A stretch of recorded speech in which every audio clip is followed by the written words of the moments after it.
저는 정말 평생을 제 기구한 인생에 대해 비관하며 살았다고 해도 과언이 아닐 만큼 답답한 인생을 살아왔어요. 저에게 최근 일어난 사건이 아니었으면 가슴에 화병을 안고 살다가 펑하고 터져서 저 세상으로 가버렸을지도 모른다고 생각할 만큼 암울했거든요. 전 정말 모두 모르는 이제 막 성인이라는 딱지를 붙였을 시절에 먼 친척이 소개를 해준 집안과 결혼을 하게 되었습니다. 집안이 엄청나게 가난했던 것도 부모님이 아파서 오늘 내일 하시는 것도 아닌데 부모님께서는 저를 서둘러서 시집 보내고 싶다는 생각이 가득했어요. 이유인즉슨 가정을 꾸리고 자식을 많이 낳고 사는 것이 하나님의 은혜이자 하나님의 축복이라고 믿고 있었기 때문이었습니다. 교회에 푹 빠져서 월요일을 제외하고는 매일같이 교회에 가서 기도를 올리고 예배를 보셨던 부모님은 저에게 믿음, 사랑, 소망으로 이루어진 가정을 강요하셨었어요. 저는 그때 아주 작은 회사의 격리로 일을 하고 있을 때였고 전에 듣기로는 남편이 건설회사에서 현장직 일을 하고 있다고 했어요. 저보다 나이도 6살이나 많은 남자였지만 그래도 젊은 나이에 결혼을 하기로 약속을 했습니다. 그래서 둘이 꾸준히 벌어서 평생 잘 먹고 잘 살아보자 다짐을 했어요. 결혼 전에 몇 번 만나보지도 못했던 남편이었기에 결혼식장에 발을 내딛는데도 어색한 공기가 흘렀죠. 원래 결혼이라는 것이 다 그런 거다. 살다 보면 정부치고 사는 거지? 처음부터 활활 불타올라서 연애 결혼하는 사람이 몇이나 있겠니? 다들 죽음에 서서 결혼하는 거지? 조건 보고, 집안 보고 그러면서 사는 거야네.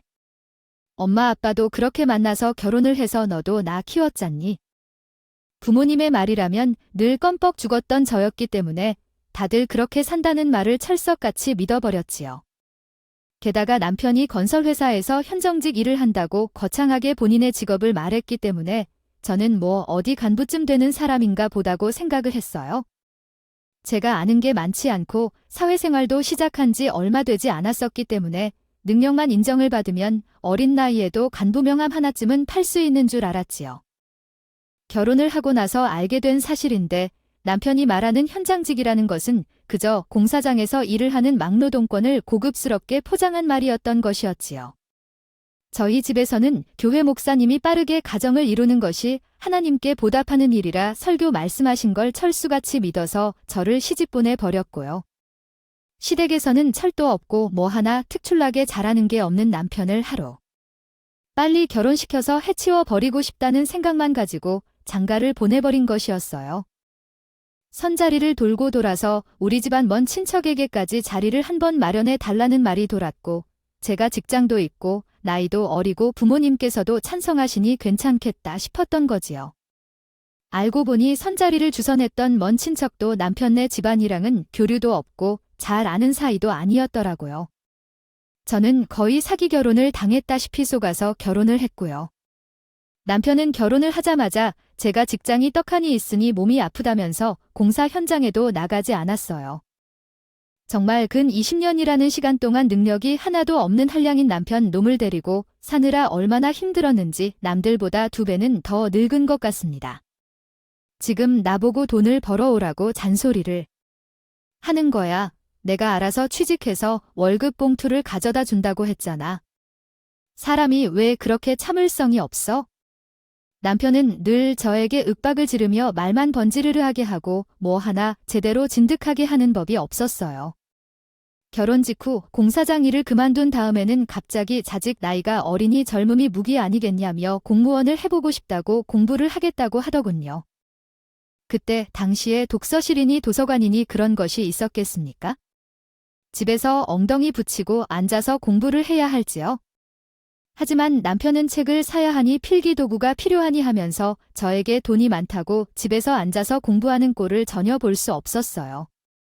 그 돈을 가지고서는 술이나 처먹고 다니고 친구들이랑 내기 당구를 치면서 허송세월을 보내며 인생을 낭비하고 있었지요.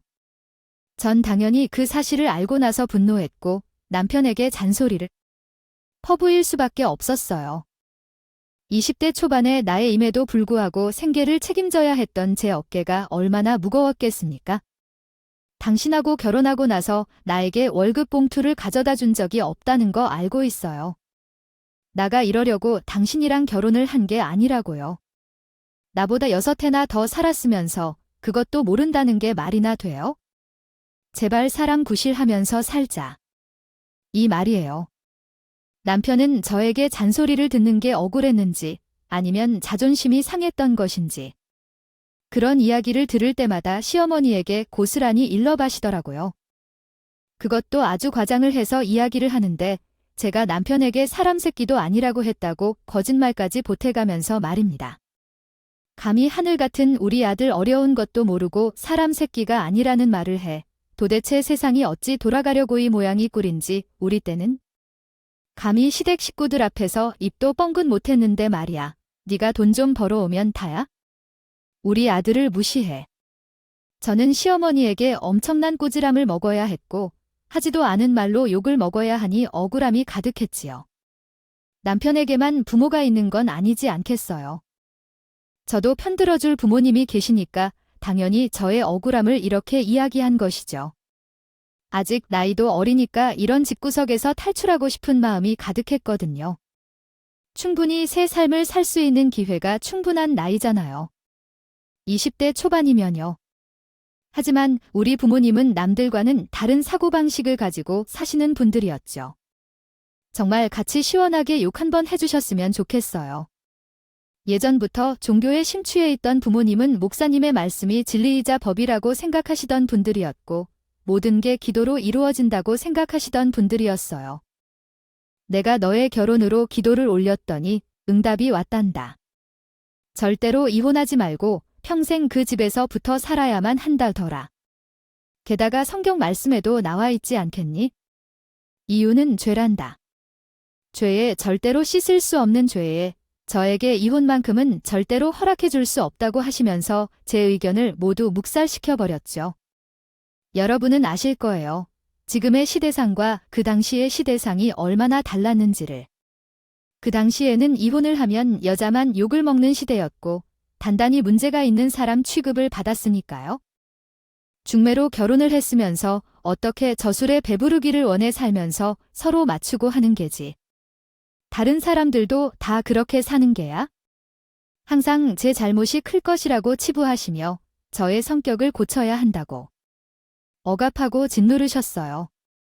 당연히 저는 제 잘못이라 생각하게 되었고 부모님께서는 기도를 해서 제 성격을 고치겠다며 하루 종일 교회에서 나오지 않으셨지요.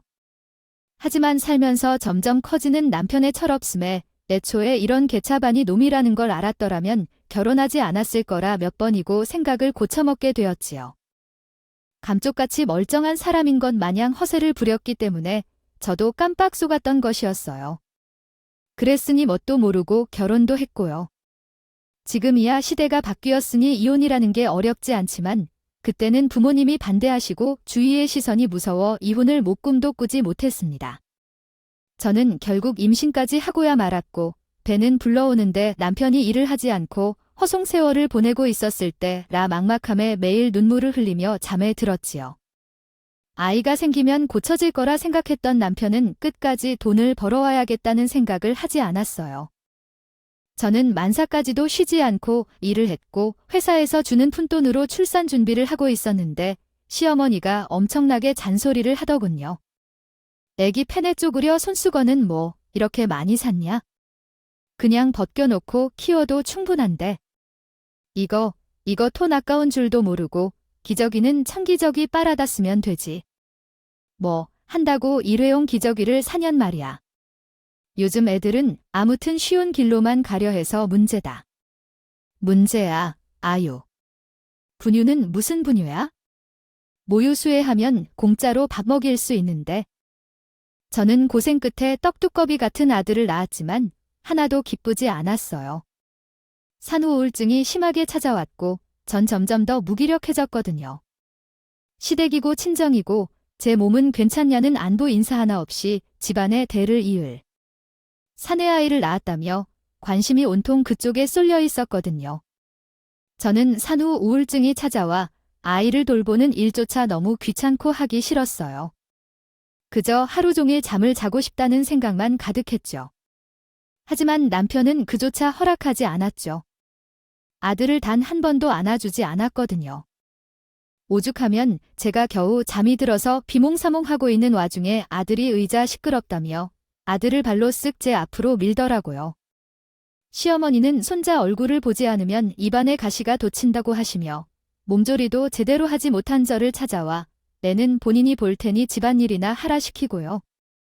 그렇다고 애를 잘 어르고 달래는 것도 아니었어요. 시어머니는 남편을 어떻게 키운 것인지 아기 하나 제대로 안지 못했거든요.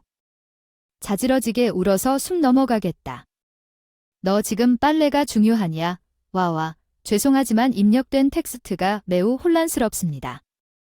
제가 이해하려는 바를 조금 더 자세히 설명해 주시겠어요? 무슨 도움이 필요하신가요?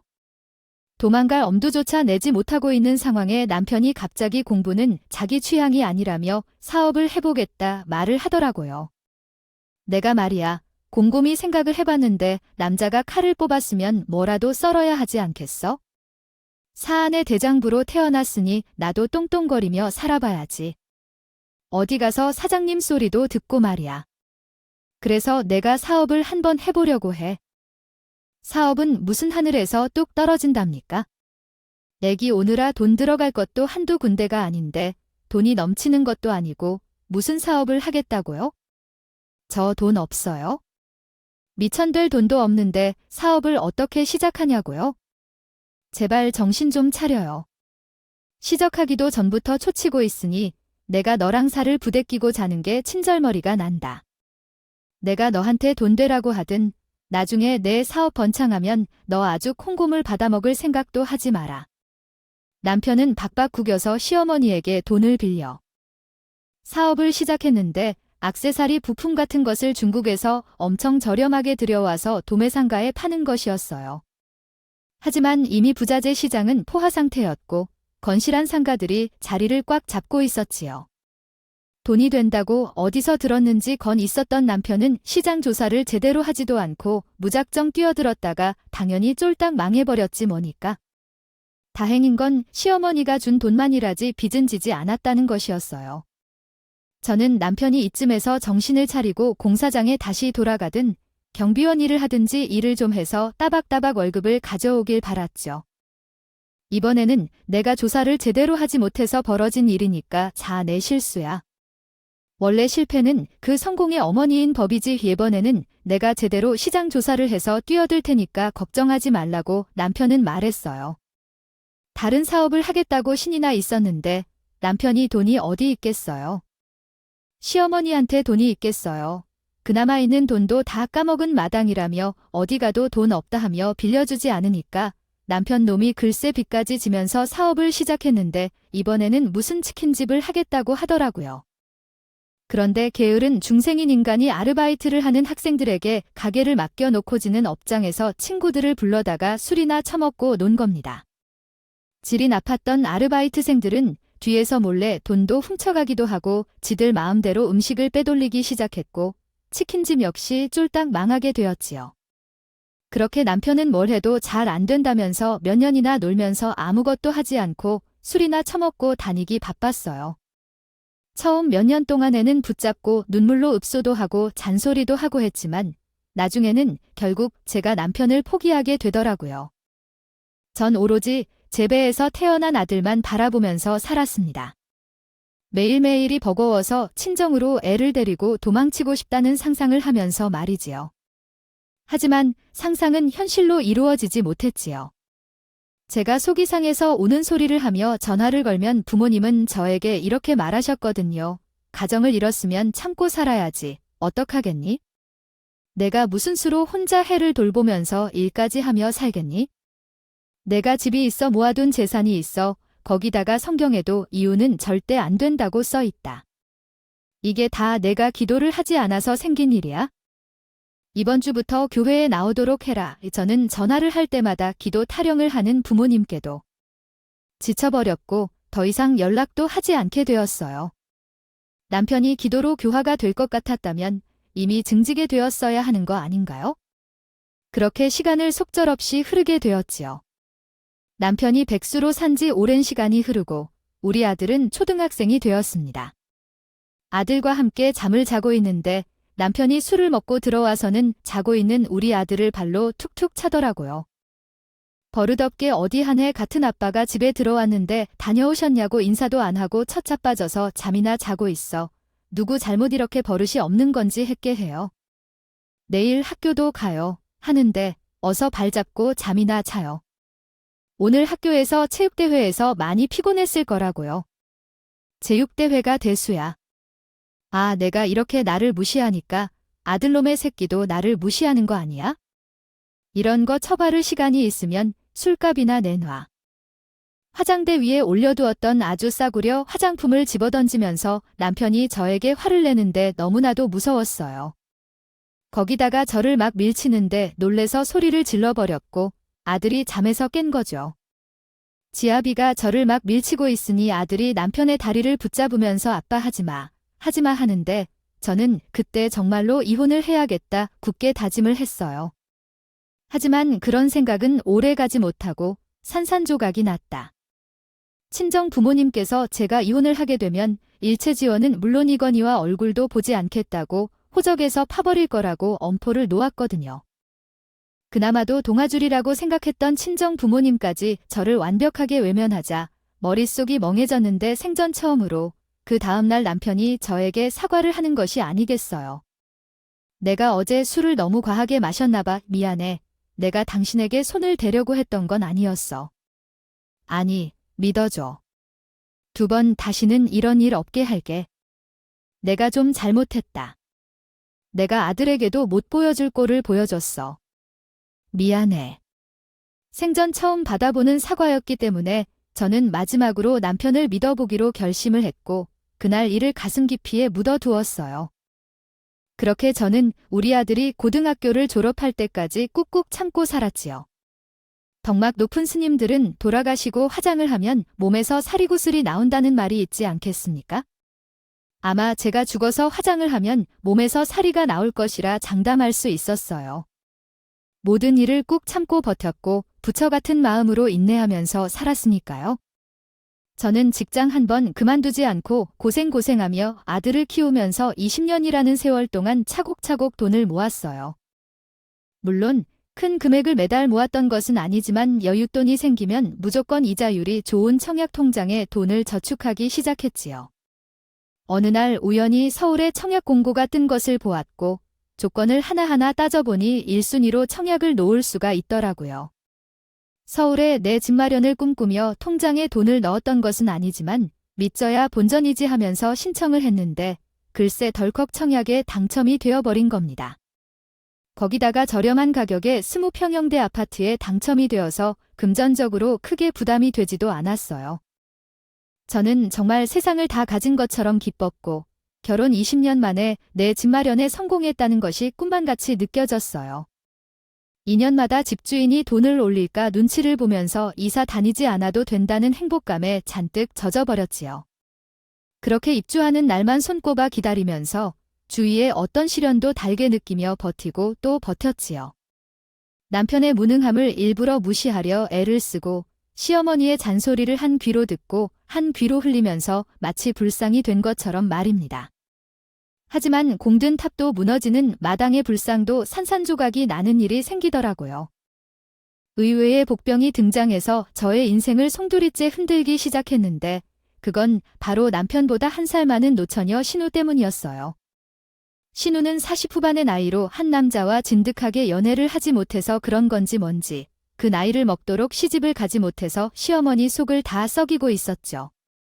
요즘이야 비혼이 흔하다고 하지만 우리 신우 나이대의 사람들을 보면 결혼을 하지 않는 사람이 손에 꼽힐 정도로 없었죠. 신우로 말을 할 것 같으면 강남에 있는 백화점 옷가게 매장에서 일을 하고 있는 여자였어요. 강남의 고급 백화점 매장에서 일을 한다고 본인도 마치 고급진 사람이 된 것이라 착각을 하면서 저는 허용덩어리가 들러붙은 여자였죠. 그래도 남편보다 나은 점이 있다면 본인 밥벌이 정도는 스스로 하면서 산다는 것이었습니다. 물론 그 점 말고는 남편이랑 별반 다를 게 없는 답 없는 사람이기도 했고요. 항상 자기 마음대로 모든 것을 해치워야 하는 성질머리를 가지고 있었고 눈에는 늘 인성이 깊게 패어 미간에 주름이 있었으며 심술이 아주 덕지덕지 붙은 사람이었어요. 그런데 그 신우가 왜 저의 인생을 뒤흔들었냐고요. 그 미친 신우가 말입니다. 어느 날 갑자기 시댁에 폭탄 선언을 했거든요. 사실 내가 우리 매장에 찾아오는 손님이랑 눈이 맞아서 연애를 시작했는데 아이 남자가 글쎄 증권회사에서 일을 하더라고. 너네가 알지 모르겠지만 이 증권맨이 엄청나게 돈을 잘 벌어요. 연봉이 1억이 넘는다. 난 뭘 하나, 구로 남자가 왜 누나랑 연애를 해? 얼굴이 뭐 황소개구리처럼 생겼나? 키가 땅달 보니까 이해가 안 되네. 생긴 게 후지게 생기긴 했지만 돈이 많은데 그게 무슨 상관이니? 아무튼 돈 하나 보고 연애를 시작했는데 내가 그래서 임신을 했지? 뭐야? 뭐라고? 아휴, 이 미친 정신 나간 기집애가 덥석 임신부터 했단 말이냐? 아니네. 나이가 몇인데 아직도 임신이 되냐? 엄마 말이 너무 심한 거 아니야? 딸이 노처녀 딱 집어서 던지게 생겼는데 축하는 못해줄 망정아야?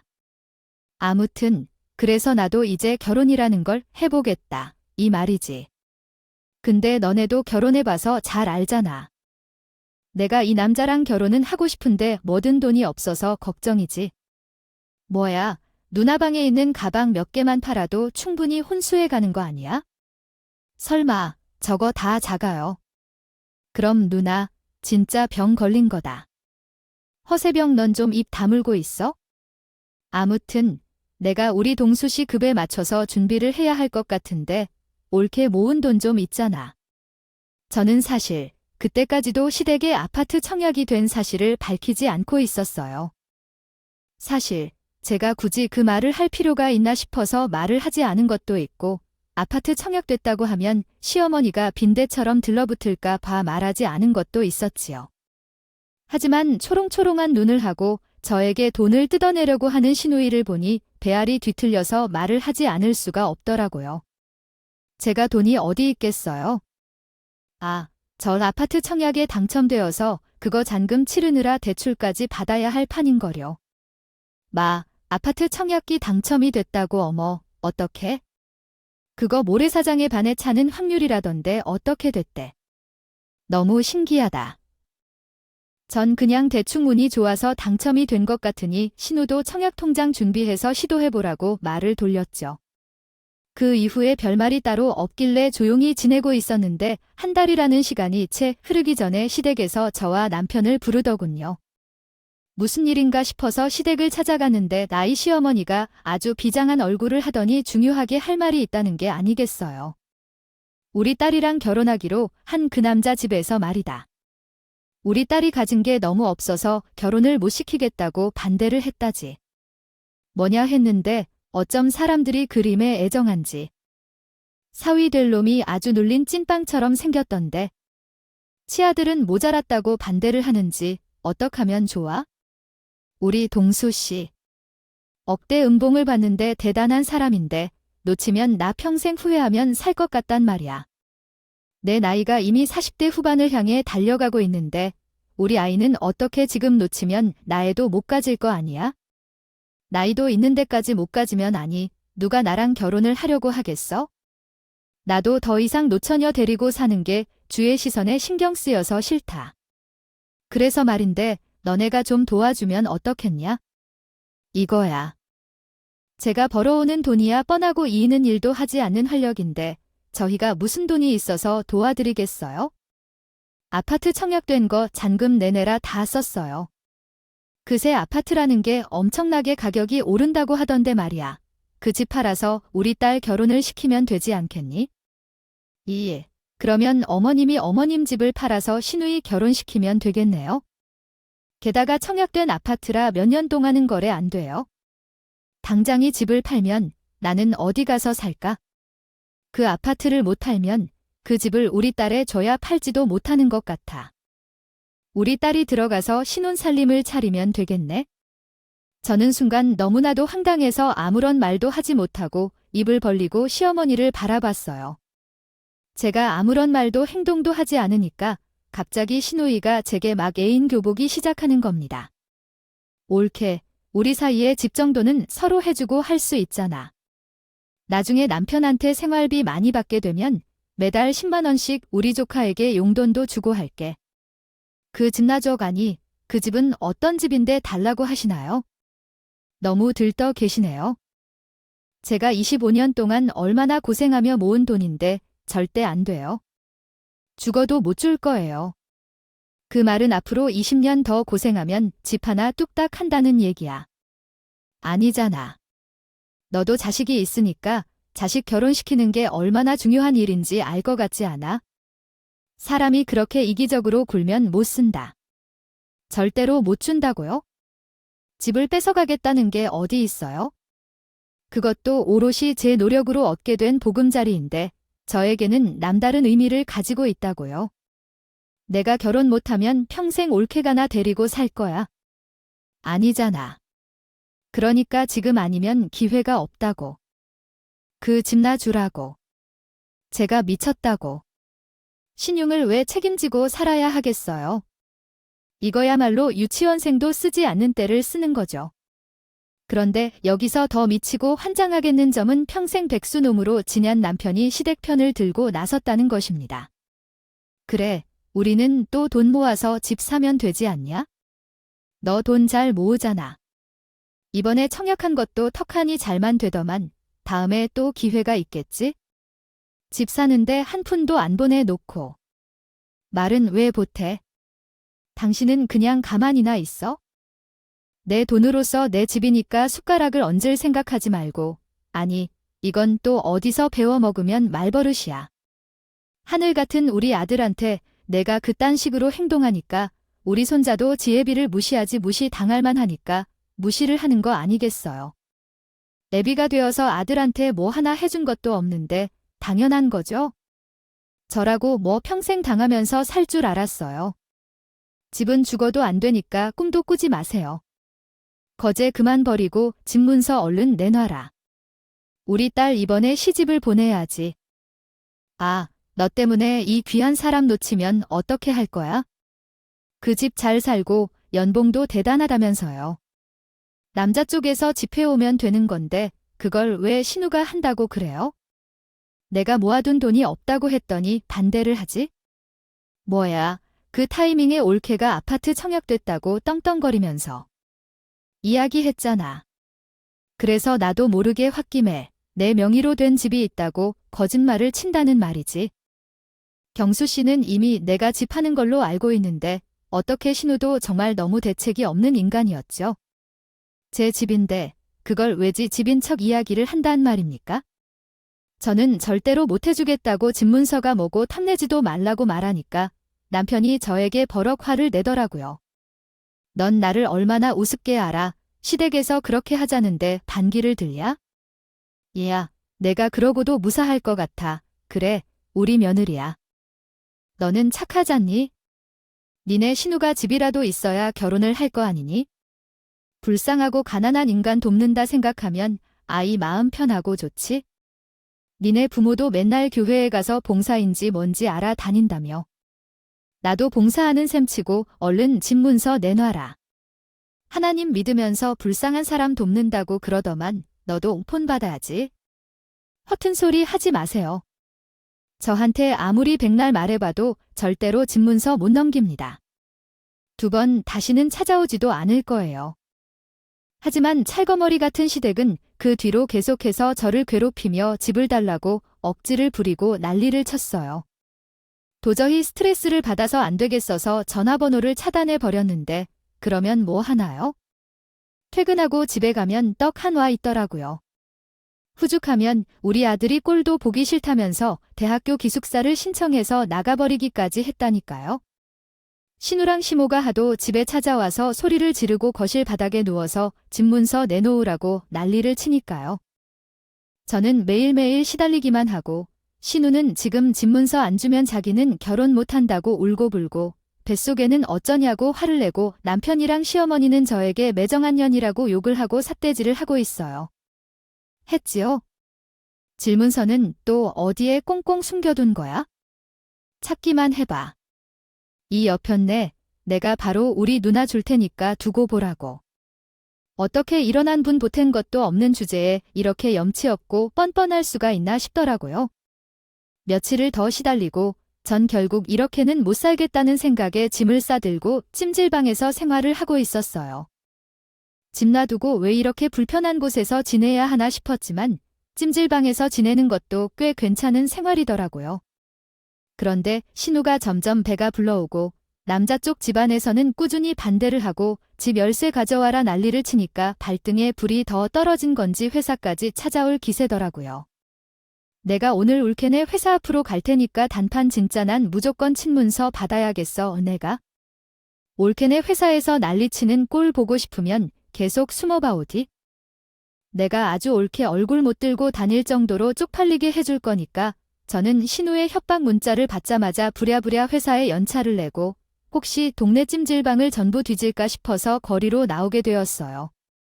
생각도 정리하고 이혼에 대한 결심도 그치기 겸 제 인생 이막을 위해서 여유를 조금 가지고 싶다는 생각을 하게 되죠.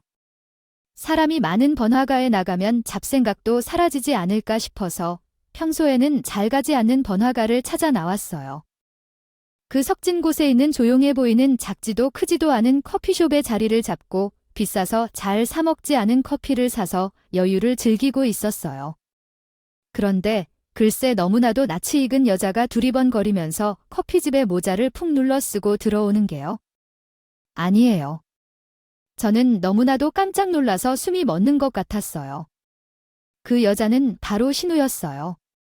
도대체 저에게 위치 추적이라도 달아놓은 것인지 제가 이 커피숍에 있는 걸 어떻게 알고 찾아온 건지 저는 숨어야 한다는 생각에 테이블에 고개를 파묻고 엎드렸어요.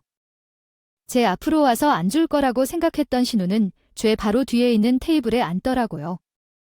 저랑 등을 지고 앉아서 저의 존재는 들키지 않은 듯 했어요. 그 순간 전 의문이 들었죠. 아, 신우가 누구를 만나러 이곳에 왔을까 하는 궁금증에 참지 못하고 고개를 슬쩍 들어서 뒤를 힐끔 바라보았습니다. 마치 누가 알아보면 안 된다는 듯이 모자를 푹 눌러 쓴 신우가 호흡을 가다듬고 있더군요. 그런데 앞에 앉은 사람이 너무나도 멀끔하게 생기다 못해서 소위 말하는 훈훈한 남자의 얼굴을 하고 있었습니다. 꽃미남처럼 잘생긴 얼굴은 아니었지만 호감이 가게 생긴 얼굴이었어요. 분명히 신우가 결혼할 사람에 대해서 이야기를 했을 때 되게 후지게 생겼다고 했었거든요. 키도 작고 고도 비만에 찐빵기계에 눌린 얼굴이랬다고요. 저는 호기심을 참지 못하고 은근슬쩍 소파에 최대한 기대 앉아서 신우와 앞에 앉은 남자가 하는 이야기를 귀담아두기 시작했어요. 집중해서 하나하나 듣고 있는데 아니 이야기가 너무나도 막장이고 충격적이라서 손까지 벌벌 떨어버렸네요. 알고 보니 신우 앞에 앉아있는 남자는 소위 말하는 인터넷에서 방송을 하는 BJ라는 직업을 가진 남자였는데 신우가 아주 오랜 시간 후원이라는 걸 했다고 하더라고요. 내가 그동안 너한테 쏟아부었던 돈을 돌려달라는 게 뭐가 부당하다는 건데? 얘야, 내가 전부 돌려달라는 것도 아니고 반만 달라고 했잖아. 내가 너한테 쏟아본 게 몇 천이야, 몇 천만 원. 그중에 반만 돌려달라고. 아이 누님, 몇 년에 걸쳐서 준 돈을 그렇게 한 번에 내놓으라고 하는 게 말이나 되는 소리야.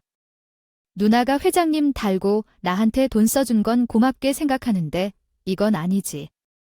신우가 회장님이라고 하길래 무슨 소린가 했더니 인터넷 방송에서 돈을 쏘는 시스템이 있대요. 그래서 도대체 많이 쓰는 사람이 회장님이 되고 그 밑으로 돈을 쓴 사람 순으로 닉네임이 뜬다고 하더라고요. 신우가 백화점에서 상당히 오랜 시간 일을 했는데 연차가 오래되었음에도요. 돈이 하나도 없었던 이유를 드디어 알게 된 것이지요. 한 달에 버는 돈의 대부분을 인터넷 방송을 하는 그 남자에게 싸주고 있었으니 당연히 돈이 없을 수밖에 없지요. 그런데 충격적인 대화는 여기서 끝이 아니었어요. 그리고 눈앞에 쏙에 있던 대마어이야. 아, 그거 누나가 결혼하려는 그 배에 나온 남자애 맞아네. 아니야, 누나, 나랑도 하룻밤 보냈잖아. 나 술 엄청 먹이고 덜컥 꼬셔서 하룻밤을 보낸 게 몇 달 전인데 딱 벨소개랑 개월수가 맞지 않아. 얘가 진짜 큰일 날 소리 하고 있네. 내 뱃속에거든. 내가 미쳤다고 얘를 낳겠어? 젊어서 좋다고 난리 칠 때는 언제고 할 이제 와서 나를 학급 쓰레기 취급을 해야. 솔직히 말해 뱃속에 누구인지 모르는 상태잖아. 신우는 동시에 두 남자를 만나고 있었던 것이었어요. 게다가 뱃속에 애가 어떤 남자의 아이인지도 모르고 있었고요. 그저 돈을 더 잘 버는 동수라는 남자와 결혼을 하려고 했던 것뿐이었죠. 인터넷 방송을 하는 사람들이 돈에 잘 번다는 말이 있는데 그건 있는 사람들이나 그만큼 버는 거라고 하더라고요. 신우가 회장님은 달고 있다던 저 남자는 팬도 별로 없고 돈도 많이 벌지 못하는 인기 없는 사람이었나 봐요. 하긴 그러니까 신우가 몇 년 동안 꾸준히 돈을 썼다고 회장도 달고 했겠죠. 내가 결혼을 하려면 돈이 있어야 할 거 아니야? 너랑 좋은 추억 쌓은 거 내가 잘 기억하고 살 테니까 내 돈 내놓으라고. 싫은데 이미 너 쓰라고 준 돈이면서 왜 돌려달래? 내가 은행이야. 다른 남자랑 결혼해서 내 키우면서 살면 퍽이나 내가 축하해주겠다. 이대로 누나만 행복하게 살게 될 수 없지? 뱃속의 친자 검사해보자. 내 인자 아닌지. 그러면서 신우의 팔을 확 잡아 끌더니 건너편에 있는 산부인과로 끌고 들어가려는 것 아니겠어요. 신우가 당연히 들어가지 않겠다고 버티는데 남자의 힘을 어떻게 이기겠어요? 요즘은 양수로 검사를 한다나. 뭘 하나 뱃속에 있는 태아도 친절 검사가 가능하다더라고요.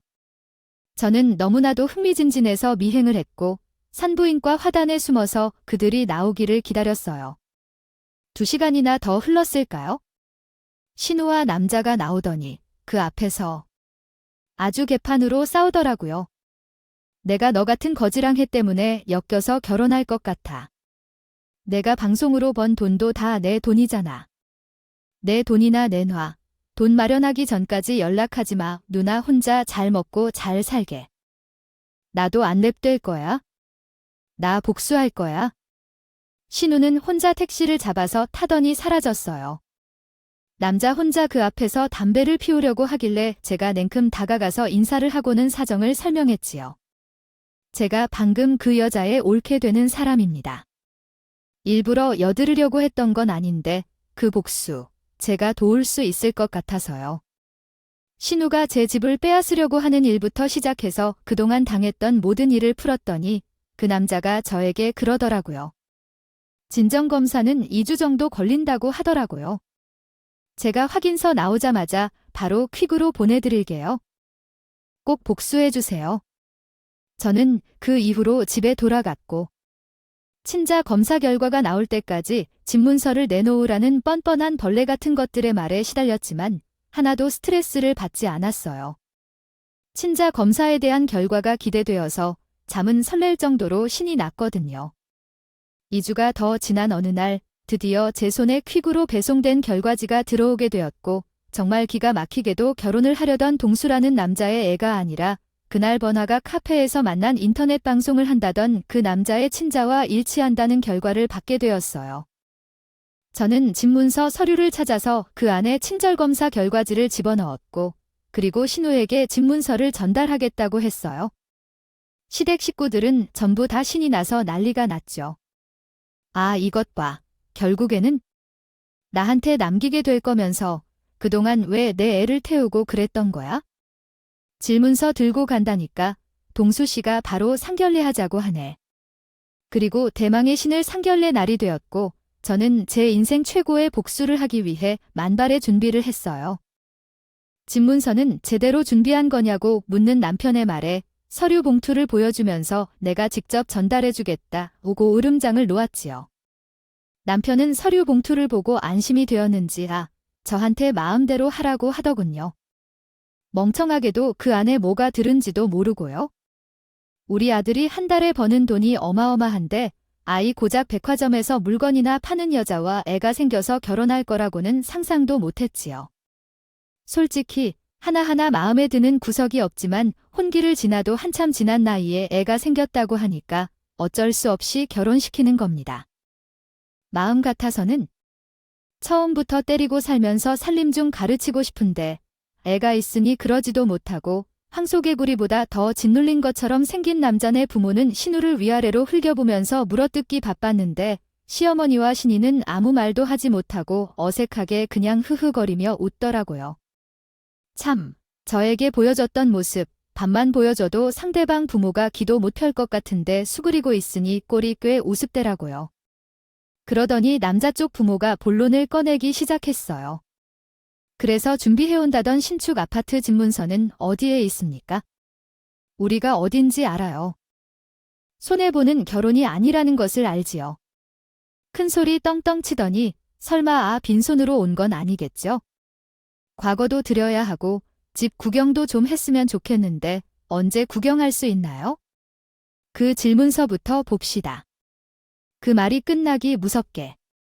시어머니고 신우고 남편이고 전부 다 저를 보더라고요. 저는 올라가려는 이 꼬리를 애써 최대한 감추고 서류 봉투를 직접 남자 쪽 부모에게 전달했어요. 어머님, 어서 열어보세요. 서울에 있는 신축 아파트를 엄청 좋을 거예요. 거기다가 가격이 엄청 오르고 있대요. 심기 불편한 얼굴을 하고 봉투를 딱 열었는데 그 안에 집문서는커녕 친자 확인서가 있으니 눈이 휘둥그레지더라고요. 시어머니와 신우 남편은 아무것도 모르고 그저 신이 나서 웃고 난리가 났는데 상대 쪽 부모님의 얼굴은 시퍼렇게 질렸죠. 아니 이게 뭐야? 너희 배응망도 간년이 감히 우리 가족을 속이고 사기를 치려고 해. 그러면서 친자 확인서를 냅다 신우 얼굴에 던지는데 저만 혼자 웃음이 피식피식 새어나오고 진짜 확인서를 본 시댁 식구들은 얼굴에 핏기가 사라졌어요.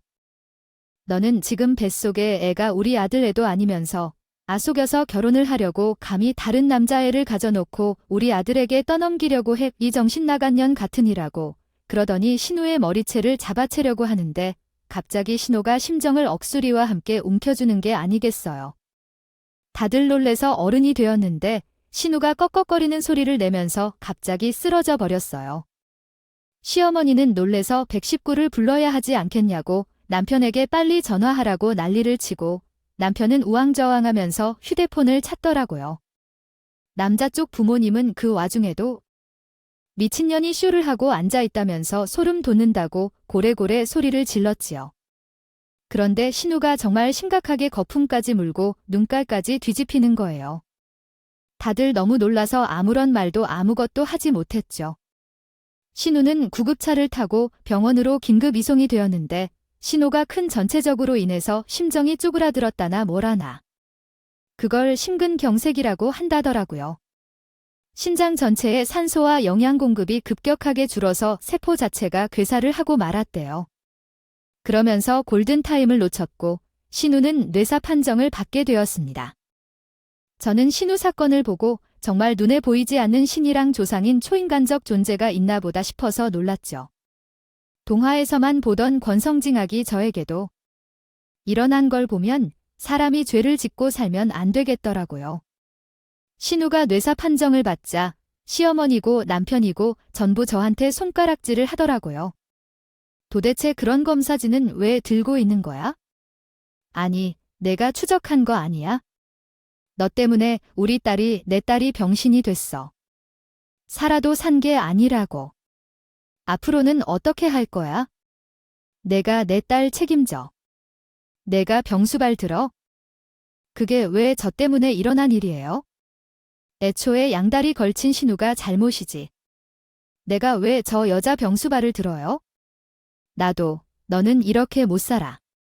이 탐욕스러운 인간들아, 너 내가 욕심을 부려서 이사달이 난 거야?